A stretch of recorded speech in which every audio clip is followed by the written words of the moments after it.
সেটা কি করবে গো? খাটি তো মায়া, এটা একটু বলে মায়া রে।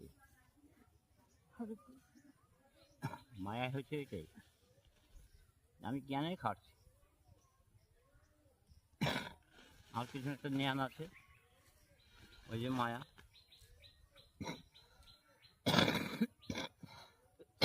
মায়াতে যে মানুষ আবদ্ধ হয়ে যায়, তখন তো যাই তাই করে। কেউ চুরি করছে, কেউ চিনারি করছে, কেউ বদমাইশি করছে, কেউ দুষ্টামি করছে, কেউ ডাকাতি করছে, মায়াতেই সব। ভালো মন্দ বিচার করতে পারে না, যেমন কোনটা কাজ করছি তো কোনটা ভালো কোনটা মন্দ, আর যার জন্য যারা বিচার করতে পারে তারা গোবিন্দ পথ অবলম্বন করে। না আর আমার এই সংসার করে তো লাভ নাই, সংসার করলেও আমাকে ভগবানকে ডাকতে হবে, যেতে হবে আমাকে। আমি যেখানে এসেছি সেখানেই ফিরে আমাকে ঘুরে যেতে হবে। মিছে মায়ের দোয়ার খেলা